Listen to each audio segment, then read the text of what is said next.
My fellow Singaporeans, over the past 18 days, serious allegations have been leveled against the Prime Minister by his younger siblings, Mr. Lim Tean and Dr. Lee Wai Ling, of abusing his power as Prime Minister and of harboring dynastic ambitions for his son to enter politics so as to continue the Lee family rule. These are very troubling allegations which strike at the heart of our constitutional government and of our system of law. They impugn the integrity and truthfulness of the Prime Minister, and from what I have gathered from the many online comments, they have dented his standing in the eyes of many Singaporeans. The accusers in this instance, the Prime Minister's siblings, are no ordinary people. They are part of the establishment themselves. There is no need for me to repeat the allegations of the Prime Minister's siblings here. By now, those allegations are well known to Singaporeans. By the PAP's own self-proclaimed standards, the Prime Minister must sue for defamation in order to clear his name. But he has chosen not to go down that route. It is the classic case of the PAP being hoisted by their own petard. Instead, the Prime Minister has chosen the safe sanctuary of Parliament to rebut the allegations, or attempt to rebut the allegations, on the 3rd of July. Instead of facing his accusers in open court, where all relevant persons will be interrogated and cross-examined, he has instead chosen a forum where his accusers cannot be heard, and where they cannot refute any allegations made by him, his ministers and PAP MPs, and where any false statements are shielded from the laws of defamation because of parliamentary privilege. What has ensued in the aftermath after the joint statement made by Mr. Lim Tean and Dr. Lee Wai Ling on the 14th of June raised even more troubling issues for our constitutional system of government and the rule of law in Singapore. Singapore prides itself as a state established on the rule of law. The central focus of the rule of law is to constrain the abuse of official power.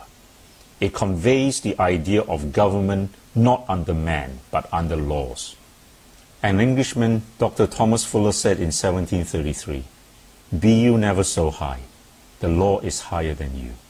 We must always be vigilant and heed the words of that great English political philosopher, John Locke, who said, "Wherever the law ends, tyranny begins."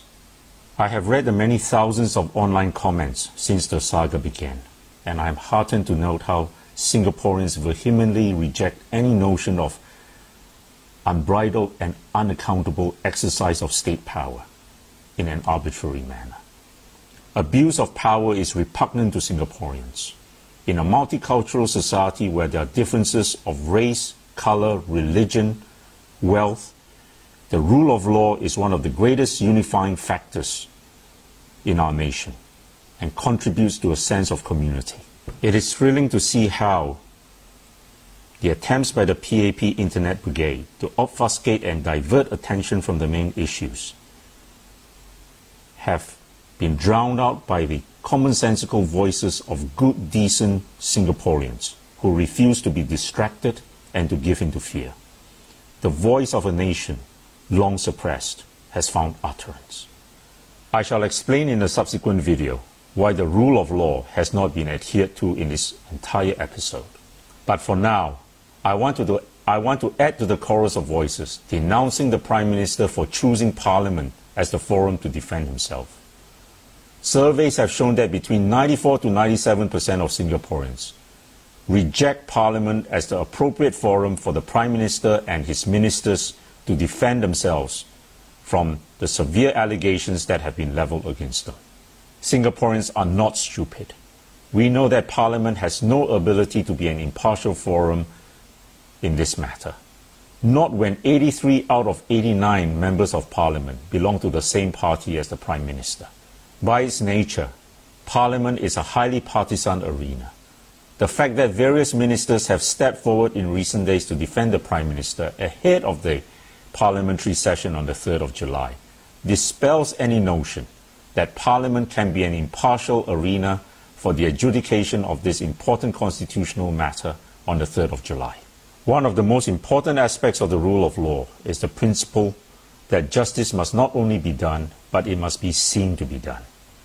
It means that the decision maker must not be tainted by any bias or personal interest. He must not be a judge in his own cause. In Singaporean parlance, that equates to the often ridiculed phrase, own self, check own self.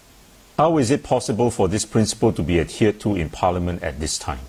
It is impossible. The lifting of the party whip is nothing more than a gimmick to lend respectability to an institution which has no legitimacy as a court. What should be the right forum then for this matter to be settled? I have already indicated that in order to clear his name, the Prime Minister must sue in a court of law, but he refuses to take that route.